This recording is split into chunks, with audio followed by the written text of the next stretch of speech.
post-apocalyptic dystopias and games where your decisions have real consequences have been, if you'll forgive the pun, dying to get their hands on Dying Light 2. Oh, Finally on track for a I holiday was release, waiting and to for hold you this over until one. then, Oh my here is a God. full breakdown with tons of brand new info.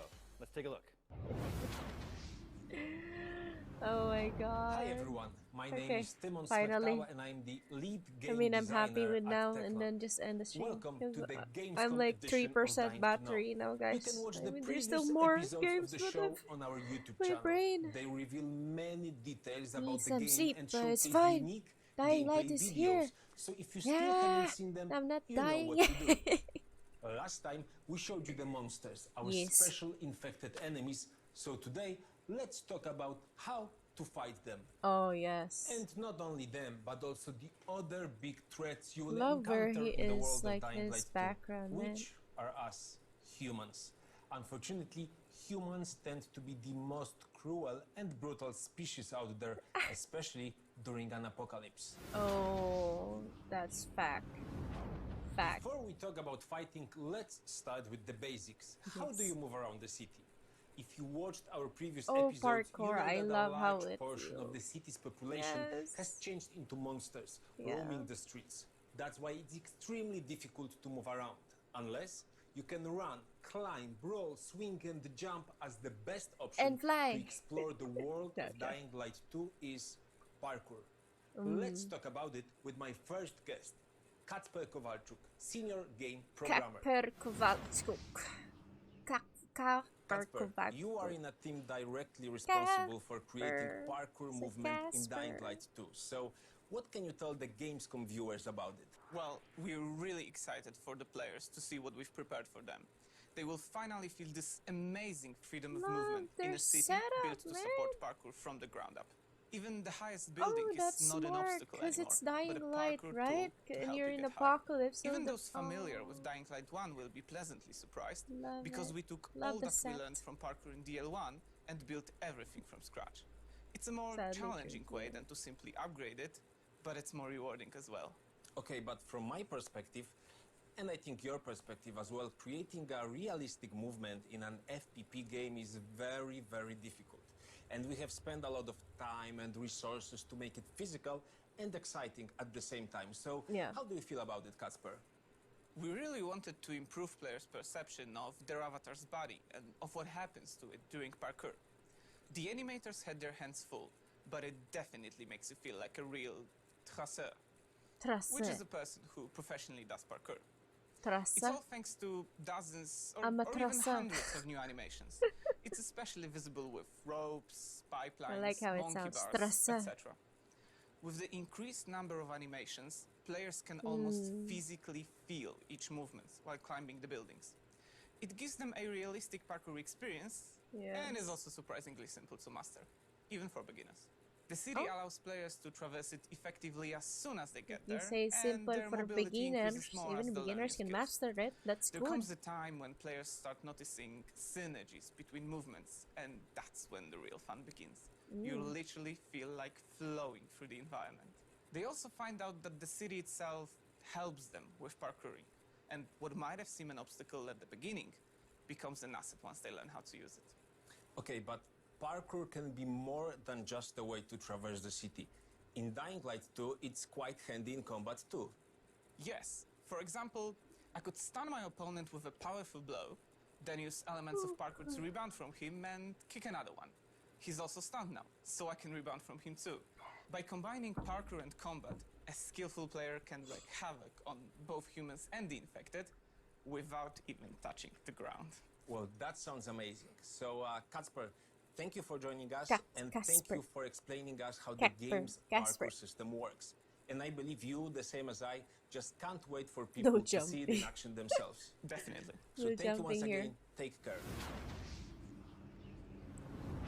So let's talk more about how you can use parkour not only for traversal, but also for combat. And speaking of combat, my next guest is Matt Courtois, lead technical gameplay animator. Matt Courtois. Matt, ça va? Ça va, merci. Ça va. Thanks for joining us. Oh, yes, I would like to start with something that was quite difficult for us, if you remember, at the very beginning of the project. how to present melee combat in first-person perspective. Oh, I remember. You like you just said, creating satisfying melee combat from a first-person perspective, that's a real challenge. That's why we spent many weeks iterating it, improving it, until we got the right feeling. I can't hear any of the French accent. Special, and we're very excited to discover how players will react to it. So what do you think will excite them the most? I guess, you know, we've worked very hard for our combat to be visceral. So we created many exciting and immersive elements, such as what we call progressive hit reactions. So it's basically consecutive hits on enemies will enhance their reactions. They will react differently based on the weapon category you're using, based on the body parts you're targeting. So you can stun them, you can trip them over, you can cut off their limbs, which might sound pretty terrible. I don't but like. It's also cool, right? I mean, and I love it's it. also very useful and you know, glory. I don't mind. And I like the direction of your swings also matters, and so does your position relative to theirs. We worked also with the professional stuntmen to record more special, more spectacular. I haven't played the first game. Reactions. That was mostly for parkour I combat, know but also that generally speaking to you highlight know, I'm that players' type of power gamer and that wants to play the convey first game as much and satisfaction proceed to the as other possible. second And game I or think it's whatever. safe to say that How the immersion game is very works, like, important in the order. world of Dying Light 2. But It's post-apocalypse, so it's yeah. very brutal and I'll very just skip demanding. with part 2. So to survive, you really need to step up your game. So And I don't know, maybe maybe you have watch some like tips speed for the runs players. from Maybe part you 1. think there's something they should focus on. My best advice would be to be creative in combat. So like you just Like how? mentioned with Casper, in Dying Light 2, parkour and combat are very connected. They're even intertwined, right? Allowing players to combine one with the other very easily, very smoothly. So technically, you can use the environment in combat, of course, as in kicking an enemy right after a wall run, or even you can use the enemy to get somewhere you like. So you would just vault over them, trigger a double jump to get higher, maybe somewhere you had trouble reaching before. But if you want, you can also just land back down, trigger a very powerful attack. It's completely up to you. Your options are almost endless. That's what we call it's creative easy combat. Yeah, And to me, that would be the best weapon. Like Okay, 12 so that's an awesome hint, noon. and thank you for that, and Midnight, thank you I for mean. sharing all of the details, and thank you for joining us. Need to, you know, take a break. We have used over 3,000 animations of jumps, grips, 3,000. and other parkour moves to create a few dozen skills that can be mixed and combined, so every player can find her or his own way to survive in the city. In a minute, you will see that in our new gameplay trailer. Brings But out first, more. That one I agree. If it's third person, today, but they should on do techlandgg.com, that option as we have well. another gift for you. Gamers For wants those to have third who are already exploring the Dying Light universe person in the first perspective, game, they we should have do a that as well. unique item, the Brilliant Hammer, just, a you know, weapon my from opinion. Dying Light 2, Because which you can if I use do, in Dying you know, Light like 1. there are games Go that to techlandgg are good as a and first grab it. person. There are games that are good as a And third if you person. don't feel like fighting right now, And you this can game get some can be free both. posters, wallpapers, or even Aiden's special outfit. As you can see, it's worth to visit they'll, you know, give us techlandgg.com, but that not option at this to very moment, choose because now what it's kind of time to watch perspective, our right? new gameplay trailer. Here it is. Sometimes I wonder what this city looked like before all Headphone this. again. I don't care if it's in Probably pain. like many others. Squeezing my head. People had their ambitions, plans, lives. Now it's all gone. The virus started it, but it was the people who made the world the way it is. This city, Villador. They're showing burgers now. I'm They tell me hungry. they had a vision. They had hope. I'm Soon, hungry, one sleepy, vision but it's fine. broke into many different I ones. ain't dying yet. Ooh.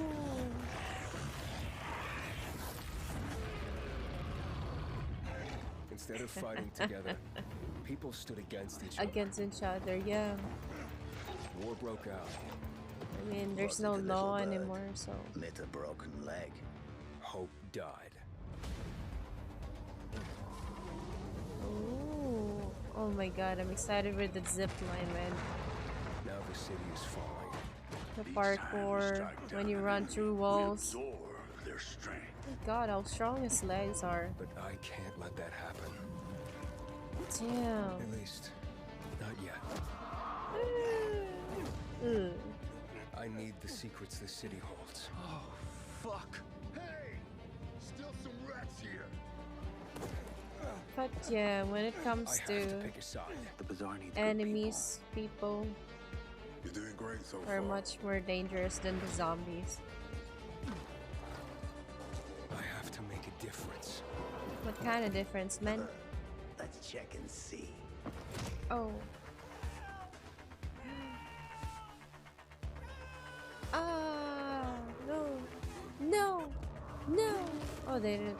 Oh. They say that great change is a series of small gestures. You can have that little, How about this series? you know, parachute. What kind of weapon is this thing? Whoa. He has this heavy ass weapon and he can just run and do parkours. Whoa, this guy is really strong then. The fuck? Apparently it's like half Is all zombie. hope really gone? We'll see about Right? The trailer presented quite a few new tools of destruction that you will soon get to use in Dying Light 2. Yeah. So now, let's talk with the people that are actually making them. Marek Musiał, lead 3D weapon artist. Musiał. Hi. And Szymon Strauss, the producer of the weapons team. Hello. Oh, cool last name. They have really unique names. The first question, maybe to Marek, is Marek, can you explain how we as a team have approached the process of creating weapons of Dying Light 2? Yes, we wanted the weapons to be credible. It's been a long time since the apocalypse and everything of value has already been looted. There Give me the third aren't any person stores also, to no? buy a new weapon, so you need to build your equipment from what you find. I doubt. That's why we had to design look at dozens Cyberpunk. of unique weapons practically from scratch. And actually, that was our design pillar, the modern Dark You know what? Ages. Cyberpunk Absolutely. can be good Modern as a Dark third Ages is person this as well. If they concept give of us that option, fallen probably a civilization lot of people that might end moved up back enjoying the people game more. nearly Because to you're the seeing the Middle Ages. character. That's also why I So like there are third no laws, person. no When it comes to rules, first no person, it's technologies. just, That's why you know, you're our just imagining weapons, we your try to character, create how it them, looks like. in And a then, most deadly and violent way. yeah. And working with that concept, where did you get the inspirations from? Well, Depends on citizens the of person, Villedor, they could gamer. only use stuff got they found in different- the world. So we thought we should do exactly the same. We Yeah. scavenge. Opinions So when it comes to mostly we've been games. looking for our inspiration Style, in you know, stores selling types. agricultural, construction, BRB. Oh, military good noon. tools. But Yeah, also at places take your like time, it's fine. junkyards. Actually, that's true. So right now we've got nearly 200 of them in game. What the And even fuck? though some of them may look very simple, we've got also quite the opposite, like, I don't know, They look semi-automatic bizarre. crossbow. I love this one. And I love the our weapons are very diverse visually. Each one has a unique design and history. are all Just by unique looking at design. the weapon, you can tell where the maker found the parts. At a military base, a museum, a It's repair like it's garage. like Exactly. modified It's in exactly a like that in real. the game. When you pick It's the weapon, nice. you Oh my instantly God. realize if it was cobbled together in a street or maybe Yeah, made it's like by factions random where they have access to things. welding and steel cutting And they'll equipment. put it Yeah, and all don't forget together about in the this mods, weapon, because you know, in like Dying Light 2, it's the any. human world. If you Yeah. want to beat your opponent with highly effective weapon, first of all, you need to find a basic version of that weapon and then slowly build it up. Yeah, that's what a we good call one. modding. Modding, We've got yeah. many types of mods, like defensive ones, let's say improving quality God, of I your always say handle, modify, or offensive modify, ones and then the like improving the tip or the blade itself. So I don't think that right now we would have time to talk in details about that. But in December, you'll all be able to add an effect to your favorite weapons, such as fire, freeze, electricity. Shimon, let's stop here. Let's leave something for the players to discover. So let's end here. And guys, thank you for joining me. Let's stop here. Let's stop here. Nothing more to the audience. Before This is I talk fine. with my last guests, I would like to invite you to participate in our UGC contest. Especially you, Gamescom viewers, we are waiting for your submissions. What? And if you are thinking about I- competing in the cosplay category, you Cosplaying. will want to hear this one. let me present to you the grand jury that will be choosing the best cosplays of the Dying Light 2 characters. Welcome, Irina Meyer, Lightning Cosplay, Narga and Aoki, and Enginite. And of course, fingers crossed for you, our community. Let the best cosplay win. Check our website for more details. Man, no. I know there's a lot of cosplayer My out last there that guest will spend explain how the thousands city just to, itself affects combat you know, and movement. Michał Dudziak, game designer. Hello. And Adam Michałowski, senior game Costumes. programmer. Hi, Timon. so that it will be like in the same Gentlemen, as in the there's game. this saying that when you Really really want talented to achieve one, something, the whole world aligns to help you. And basically, that's what And is that's happening not in easy Dying to be a Light to stay human. cosplayer, my god. Exactly. Based on the player You need choices, to the basically world study is literally changing and helping your you to achieve your character. goals in a combat Be or that exploration. character. For example, the gameplay will be totally different depending on which factions you support, the survivors or the peacekeepers. Oh, Okay, but can you give us more detail? The differences between the factions define how each group can help us. yeah. For example, the survivors keep to the roofs and trying to avoid the danger on the ground. For building, they use mostly light materials like wood or scraps, and they can provide you a various amount of parkour helpers, such as amortizers, trampoline, or ziplines. This can change the way how we parkour through the city. On the other hand, we have peacekeepers, the post-military guys who literally keep their feet on the ground. And for building, they use totally different materials, heavy objects, metal, or even explosives. And this can give you a new combat opportunities like car bombs, heavy traps, or even a new type of a ranged weapon. Yeah, and what's important is that we don't need to remain loyal to just one faction. The city is divided into several zones, and it's in each of them the players can decide with whom they want to side. Oh. So while progressing You through the don't need to be storyline, loyal. you're able to shape the world to fit your vision and needs. Okay, but we know already that humans are active during the day and monsters come out during the night. But let's reveal more. What are the other differences? Well, monsters attack mostly in groups, and they instinctively take advantage of the numbers. So to defend yourself, you have to keep your head on a swivel. Monsters don't use special tactics, but it doesn't mean they are easy. They push forward, so you have to be clever to avoid getting cornered. And to win, you have to stay active, move a lot, and learn to abuse their unique weaknesses. And explosive traps might come in handy. Yeah. Okay, and what about humans? They use increasingly more complex behaviors. As the game progresses, defeating human enemies and monsters will become more and more challenging. Okay. But unlike monsters, people cooperate. So while fighting them, we need to closely observe not only individuals, but also the whole group. And of course, there are many more unique subtleties to both humans and monsters, but I think we should let the players discover them on their own. Well, okay, that's a good idea. But all of that sounds very juicy. So let's Everybody end here. uses juicy Guys, all the time. Thank you for joining me. You see. Okay, you guys are thirsty? That's almost all for today. You learned a lot about parkour and combat in Dying Light 2. Okay. We showed you that parkour is not just a tool for exploration, but also an important element of combat. You discovered some of the weapons that you will soon get to wield, and you saw how choosing a faction may support your parkour and combat skills. Before we end this episode, we have one more special announcement for you. Dying Light 1 is coming to Nintendo Switch. So yes, it's official now. Soon, you will be able to play the ultimate open world zombie game on a new platform. Oh, wow. And we know that a lot of you are playing Dying Light. In June alone, the game was played by close to 2 million gamers. Big thanks to our community. You're awesome. Should I play? Dying Light 1 for Nintendo Switch will be released in Platinum Edition. This is the most content-packed edition we have ever released. On a single playthrough, it contains over 100 hours of gameplay, not mentioning the time you can it's spend 100 exploring hours? the Oh my world God. with your friends in co-op mode. More details are coming soon.